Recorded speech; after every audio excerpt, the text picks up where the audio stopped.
My name's John Huey. I've been around for a while, and this will be, I guess, the fourth one of these conferences that I've been to and presented at to one degree or another.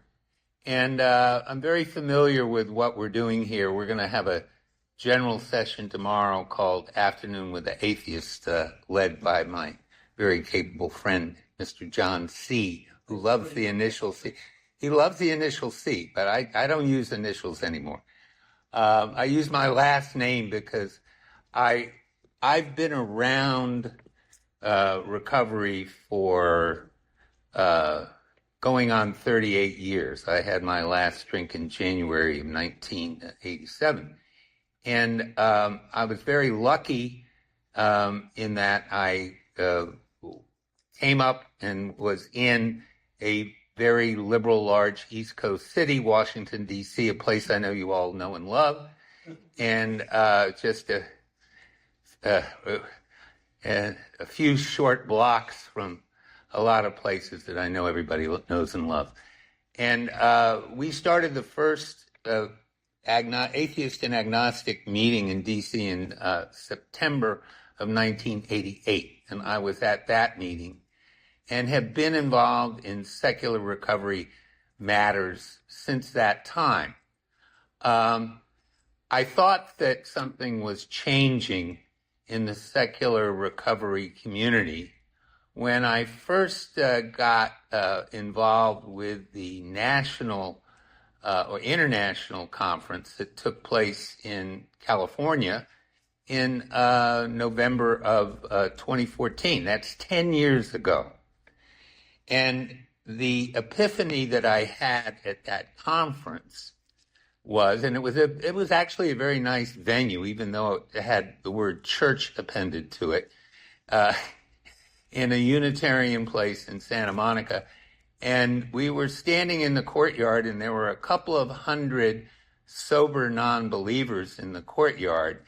And I looked around the courtyard, and I said to myself very clearly, recall the moment I said this to myself, we don't need those people anymore. And personally, I haven't needed them, their initials, or anything related to them since. I had a long history of going to those meetings. I know a lot about those meetings. I'm not going to give you an exegesis of all of the things I learned in the decades that I attended such meetings, but I no longer am a member of that organization and have nothing to do with it. I am still sober, and I am still very active in the sober world. I participate in various forums that we have on Facebook and whatnot when I see things that are illogical or insupportable by any sort of fact or intelligent discourse. I comment there. And recently, after the demise of Mr. Sheldon's podcast, Beyond Belief podcast, there's going to be an interesting session after this, a reunion of his folks from there. I did about 12 episodes with Mr. Sheldon on Beyond Belief, which are still out there. But when he stopped that, I felt that there was still a need for an outlet for people with a definitive, hard atheist position without any compromise. So a friend of mine and I, Michael Tingley, we started something that we call the Sober Atheist Podcast. If you want to jot it down, you can find it on any app, any podcast place. If you just Google it, it pops right up. And we just did our 12th episode. So even though I'm not engaged with anything to do with those initials, I'm still very much engaged with recovery and still very concerned about recovering people. Which brings me to the topic that, the general topic that I wanted to discuss today. There seems to be a feeling, even in the secular community, that there's something wrong with atheists, that there's something wrong with atheism, that there's something to be ashamed of by openly and clearly identifying oneself as an atheist. I have been an open, determined atheist since age 12, since long before I ever took a drink, all right?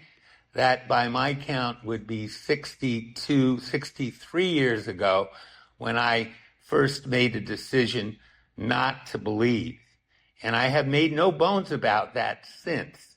Caused me a few ups and downs in life along the way, but I certainly never worried about being an atheist or describing myself as such.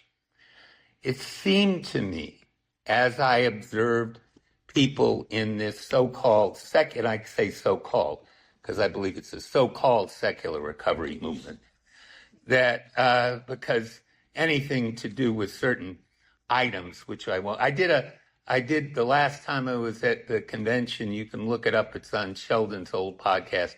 I did a little piece on the 12 steps the last time I was in Toronto. It was a kind of an interesting session that we had there, if you want to know what I think about that stuff. But, which is not much and not often. But the anymore. Well, never, ever, really. But, the idea was that people seem to have a problem with the word atheist and the term atheism. And I started thinking about the course of my life and the course of my sobriety, which goes back many years, as I've said.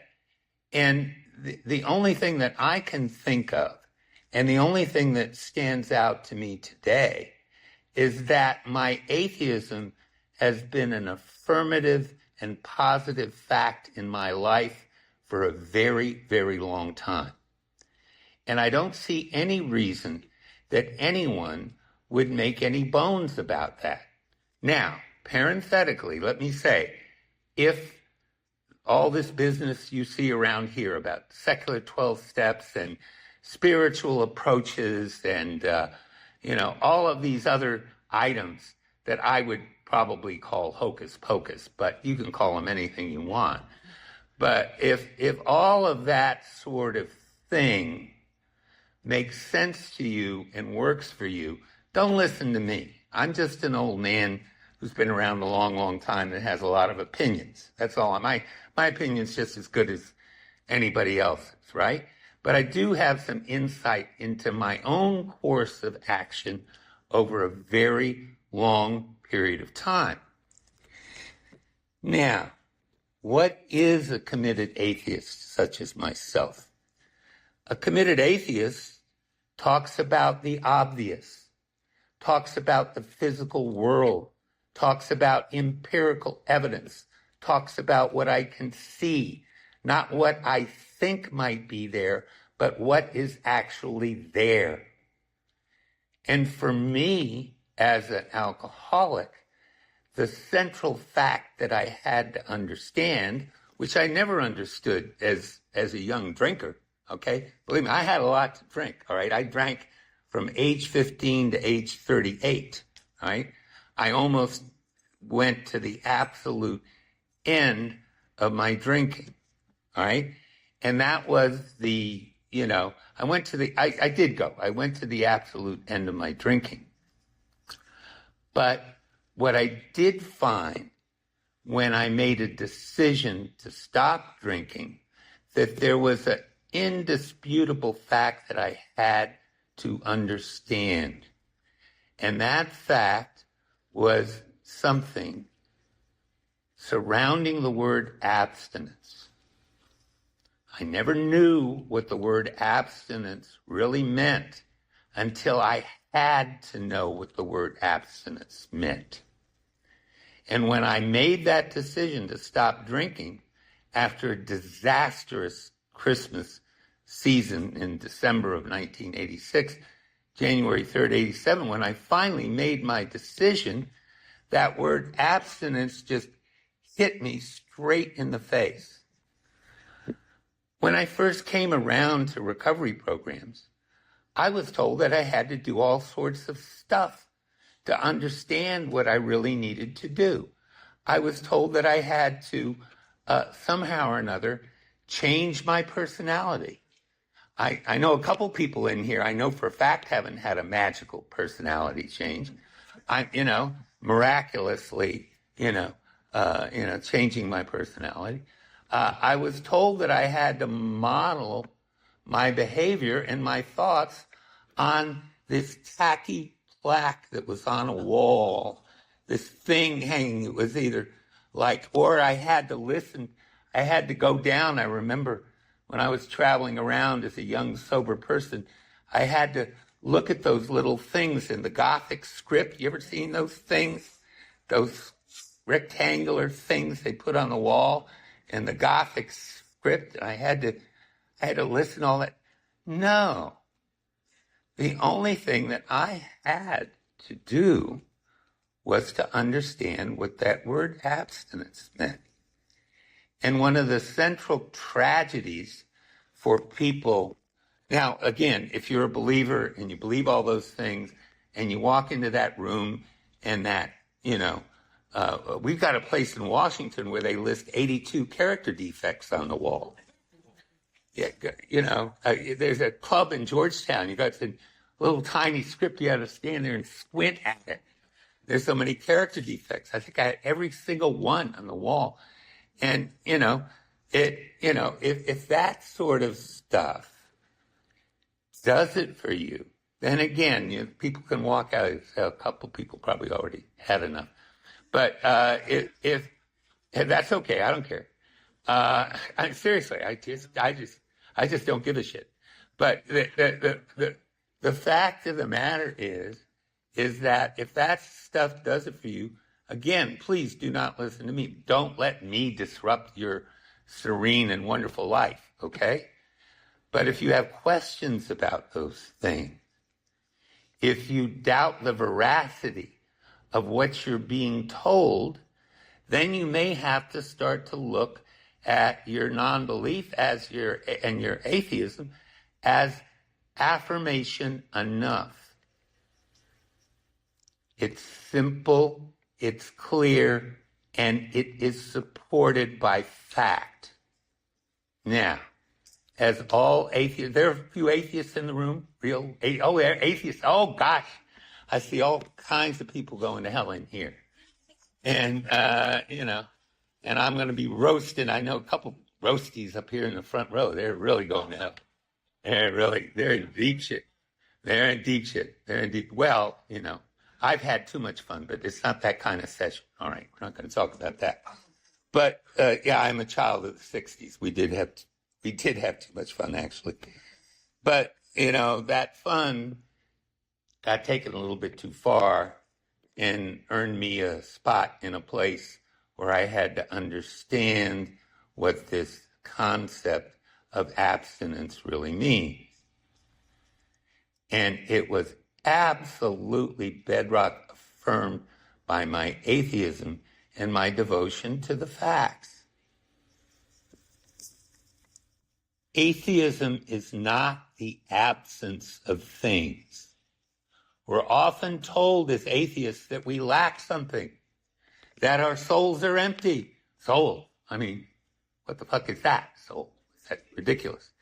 That our very beings are empty, all right? That we're not part of the human community because we have no belief in things that do not exist.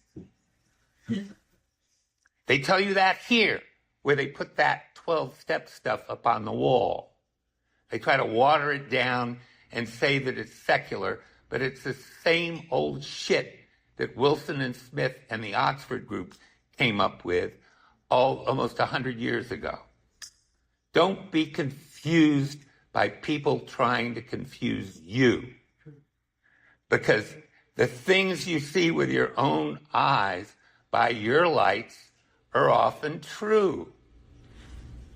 Right? They're often true. The things you see are often true. Because it is affirmative and sometimes courageous for you to stand up and say who you are to the people you know. To say what I am to the people I know. Now, it's easy for me to say in some way. I live in Bethesda, Maryland, where 95% of my neighbors vote the right way, and you throw a rock, you're going to hit an atheist on every corner. They're all PhDs from NIH and places like that. So, but because it's not easy to stand up and say who and what you are. If you live in New York City or Paris or DC, it's a little easier. But I know there are a lot of people, particularly in this venue, that are from places where that is difficult.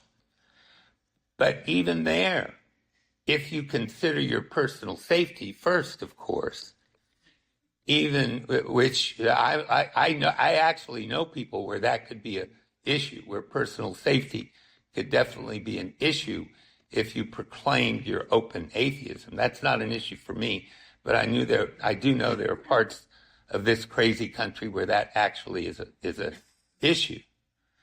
But to the extent that you can, if you proclaim your responsibility as an individual to yourself to define the scope of your own reality by yourself, for yourself, you may find a tremendous degree of satisfaction there that was not present when you were adhering to, listening to, and incorporating the ideas of others that may not represent who and what you really are.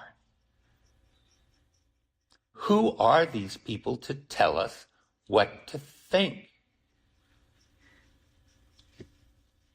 Am I a world authority that's going to come up to you and tell you what to think? Hardly, all right? I can only say as clearly as I can that I somehow or another learned how to be able to think for myself. And thinking for yourself in the context of this conference, we're not talking about this bullshit. They've got this table out there with all those ridiculous those things, those books. I can't even look at the fucking table. You know, I can't. I'll start. I made a scandal in Toronto about the table there. I'm not gonna make another scandal here.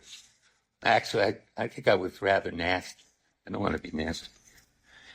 But what do we do when we are aware of and we know that the absence of these outside spiritual forces that we're told we should believe in are diametrically opposed to who and what we are? Did they have a session here on cognitive dissonance? I think maybe I heard that term somewhere floating around here. But the brain literally explodes when I think about the fact that people are informed of things that will actually harm them. If I had believed what they told me when I was first coming around, I never would have made it. I'm positive of that. When I was first coming around, even in the most liberal environment in downtown D.C., with a bunch of D.C. professional people in the room, highly educated, highly informed, highly literate, highly intelligent, they would come up to me when they found out I was an atheist and pat me on the shoulder and whisper in my ear, "Sooner or later, we know you're going to get it." Guess what? Okay, I'm now an old man and I never got it. And if I had believed that I should have gotten it, I personally think I would have been in the deepest of deep shit. I was very lucky. In the summer of 1988, I had about 18 months. And I was sitting in my office one day. If I've told this story before, which I'm sure I have, pardon the redundancy, but it's a story that brought me to partially where I am today. And that is that I was sitting there in my office, and I was thinking about a meeting that I'd been to the previous Sunday. And I heard someone who I knew to be a scientist who was a Harvard PhD. And I was sitting across the room from him in a Catholic church. And I was watching him mouthing, because they all said it in unison, except for me, at the end of the meeting. I saw this gentleman who I knew didn't believe that stuff. He was a scientist. What scientist could believe any of this stuff? He was mouthing the phrase, would or could if he were sought. And I thought about that, and I said, if I ever got to that point, I would rather be drunk. And I was going to go to one of my favorite bars. My real favorite dive bars were all closed by that time, by 88. But there was a bar, sort of famous music bar. I used to go there.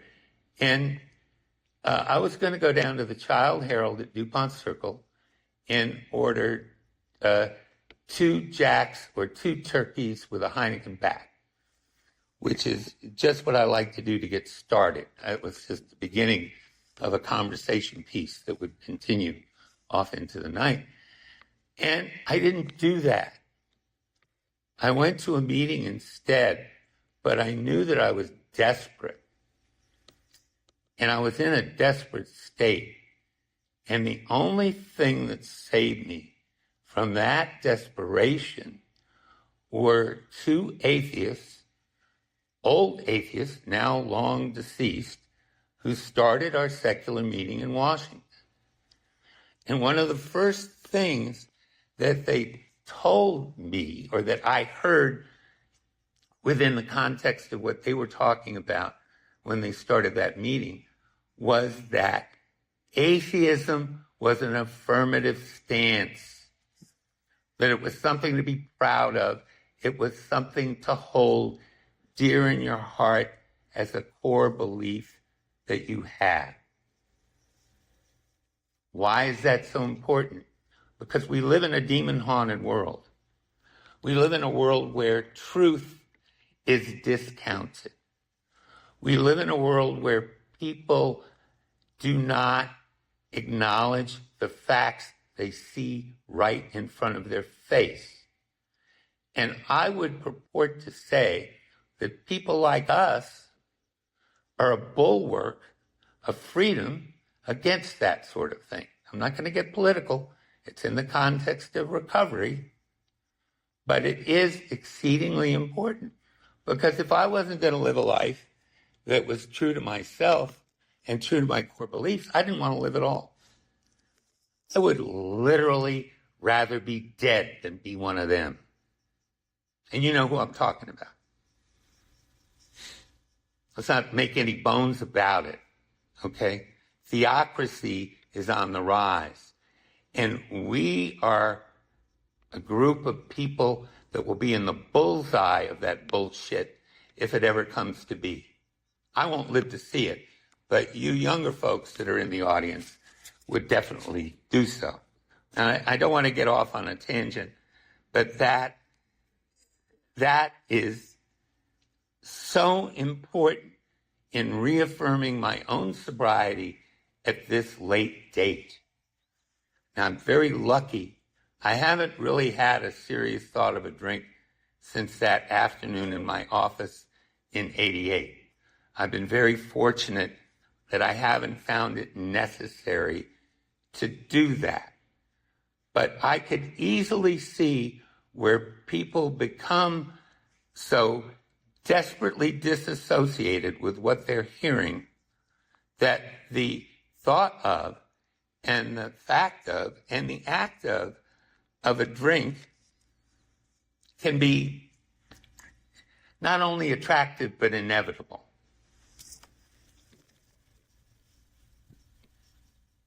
Maintenance of personal abstinence.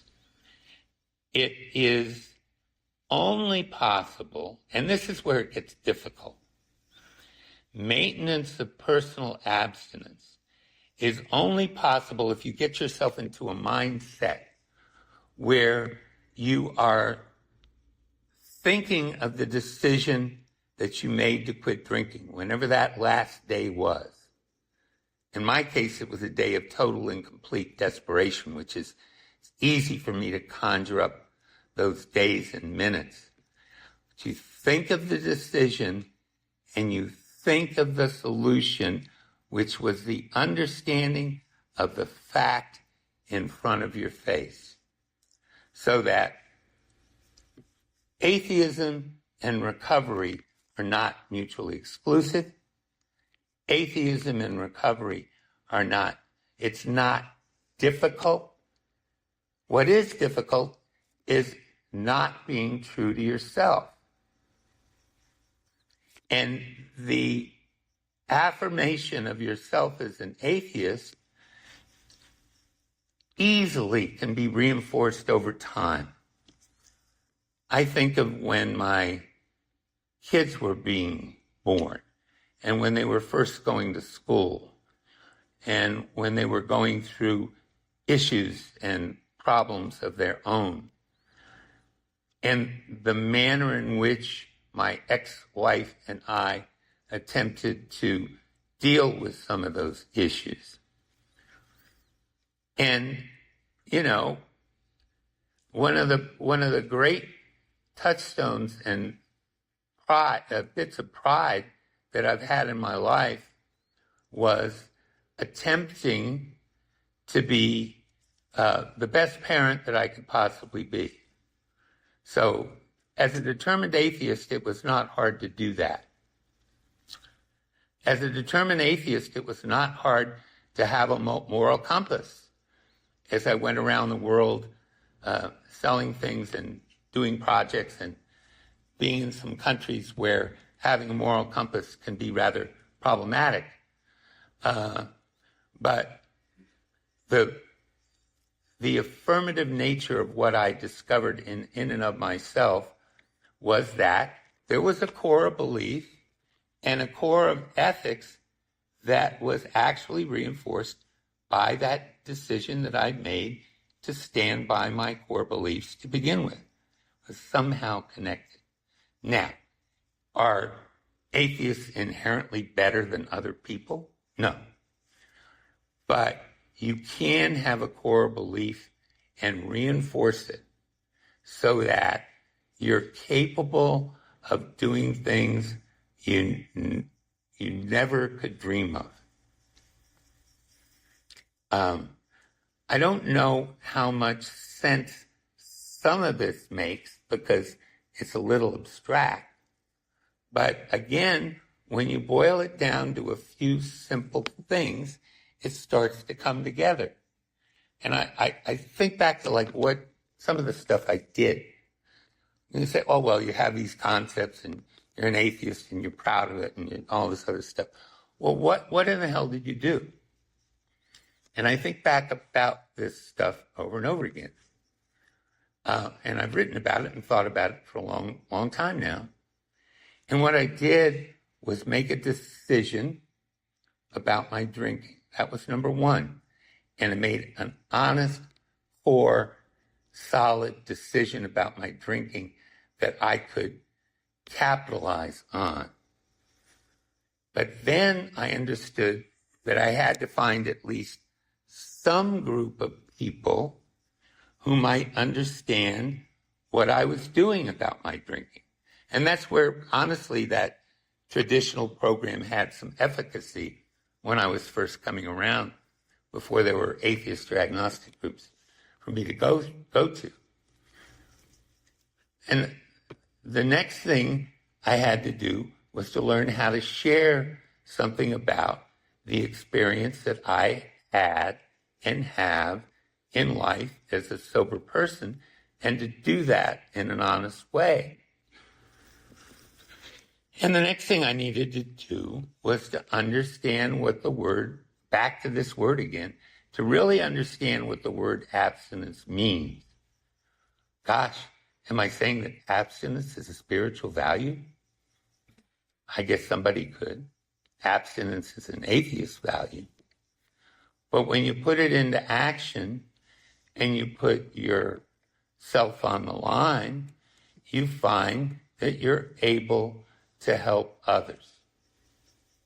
And I've had a lot of experiences over a lot of years dealing with desperately sick alcoholics, some of whom have made it and some who have not. But at least I learned at the core of myself that, to the best of my ability, being myself by myself as an affirmative, positive force, that I could try to make a difference and get people to their own moment of decision. Now, it's very tragic when they don't get to that moment of decision. I've had many phone calls, I've had many experiences where I've seen the results of people who could not get to that moment and who are now lost. And I've said this before, I'm sure I'll say it again. I promised myself years ago that I wouldn't let alcoholics and addicts break my heart. But guess what? Okay? If you are involved with them and you stay involved with them for long enough, sure enough, your heart will be broken. But at least you won't say, well, they didn't get it because they didn't believe in this. They didn't get it because they didn't get it, right? You tried as best you could to lay out a few simple facts. But there's a podcast episode we'll be doing sometime in the not too far distant future, as soon as I get up off my dead ass and write a few things down, about the mystery behind all of this. There's a lot of mystery involved. Mystery, not hocus pocus mystery, but human mystery as to why people do some things. But if you've been true to yourself and tried to help others to the best of your ability, you'll be able to deal with those mysteries. I've had people come up to me at funerals and ask me why. I don't know if anybody else has had that experience. But I've had people come up at the funeral who find out that I was somebody involved in a program that their late dear departed was part of. And they come up to me and ask me why. I haven't the foggiest idea why. All I know is that you've got to do a couple of simple things to stop. Why you won't do that at root is a mystery to me. But my contention, at least, is that if you're an atheist or an agnostic or non-believer, however you want to define yourself, if you are in fact true to yourself and you're not incorporating somebody else's big ideas about how this thing should work, then I think maybe you've got a shot. Now, people can get sober on fantasy. They don't have to confront reality. My problem is that I'm constantly confronted with and find it necessary to face the facts that are before me, because there's no way out for us, okay? I mean, if we're really atheists, what you see in the physical world, what's demonstrable fact, is all there is. Now, I'm sure we can wander around here and there's other people that will tell you that there are other sets of facts out there.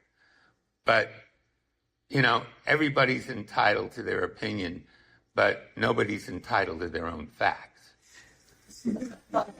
So the fact is that we're dealing with folks who have very difficult and sometimes often desperate circumstances.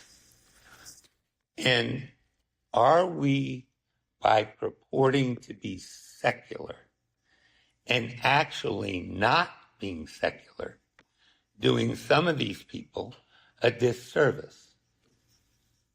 What did I just say? I've got a very strong opinion that you cannot secularize the 12 steps. I've got a very strong opinion that you cannot secularize the Big Book.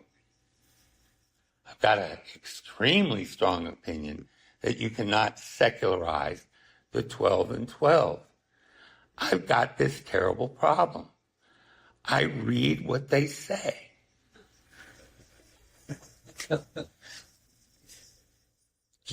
I get the Grapevine quote every morning. Yeah, I do. I mean, it's real. I'm a masochist, I guess, you know. I mean, I should go down to the other session or whatever they have and figure some of that shit out. But every other day they tell you that God would or could if he were saw it, right? And by watering that stuff down or saying that you can compromise with them or saying that you can be part of that organization, you are lying to yourself. You are not telling the truth. And them's the facts, at least from where this old bastard sits. And I know people don't like that. I know people think that's wrong. I know people think that they have to compromise with that organization in order to reach the maximum amount of people. But we have reached a point in time where that is not true. That point in time was the pandemic, where I was astonished. I'm, not a Luddite or a technophobe, but, I'm married to somebody much younger than I am. She deals with all that stuff in our house. But when I saw the explosion of people reaching out, technically, that indicated to me that there was a large group of people that are not being reached. And I'm convinced that even though this watered down so-called secular program may have a lot of efficacy for some, I got a very strong opinion that for many, it is not doing the job. So, what are some of us old, hardcore atheists trying to do? We're not trying to create a program. Even though they say I should write a book, maybe I will. Maybe some of my New York friends will publish it for me. But, I got connections. But the fact of the matter is that the simple formula that you have as an atheist, where you're dealing with that real world, it opens up an enormous part of your life that you didn't know was there. I'll say a word about my drinking before I get to the point where I'm going to probably run out of gas here. I was supposed to do some pretty remarkable things when I was young. When I was in college, there were people I knew, people that were around that had expectations of me. And what I did was, instead of fulfilling those expectations, I sat on a bar stool in Putney, Vermont, with a friend of mine who could help subsidize our depredations. And I became thoroughly and totally addicted to alcohol. And the books they told me I was going to write at Breadloaf in 1972 never got written, all right? And I didn't publish my first book till 2017, okay? And that is a book totally unrelated to this program. But what alcohol does, if it doesn't kill you, it blocks you. It keeps you from fulfilling your potential. And just think of the possibility of reaching somebody that's still at an age. I do see people under Medicare age in here, okay, which is really heartening, okay. But where you can reach people at an age where some of the blockage that I described, that I committed upon myself in my 20s, doesn't have to come to fruition. One of the reasons I never, ever asked for help was because I knew that program was connected with religion. I didn't go there until I was crawling on my hands and knees, and I was working for a bunch of people. I somehow or another managed to have a responsible job. I don't know. Still don't know how I did that. But I was working for the type of people that if, in the environment I was in D.C., that if I had gone to a rehab, I would have been done. I would have been out. That's the late 80s. And instead of doing that, I felt that I didn't have any other choice, that I was desperate. And that's why people think they have to come and sit in those rooms and look at those scrolls and read those books and listen to that bullshit about you changing your personality. The only thing you'll ever change is your behavior, which is what it's about. If you don't drink and you don't use, your behavior will improve. It has nothing to do with your personality. My little personality was formed long ago. I tell a story about that in our latest podcast. By the way, remember, the Sober Atheist Podcast. Tirelessly plugging our podcast in the next couple of days. Well, where am I? Did I come to the end? Did I wear out my welcome? Possibly. I think a couple people had enough early on, which is okay. They left. That's all right. That's all right. This is a select group.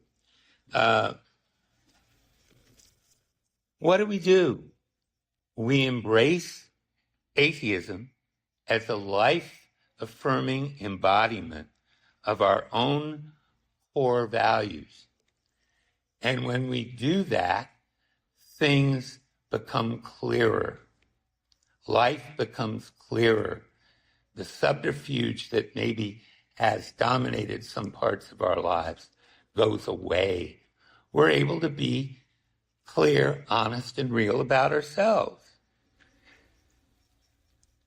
Self-reliance, self-knowledge, and clarity of mind based on the facts of the visible and scientifically verifiable world allow us to become free of the spiritual in order to more affirmatively embody the beauty of reality. Who wants to think that reality is a fantasy? I know a couple people in here that I don't want to think that.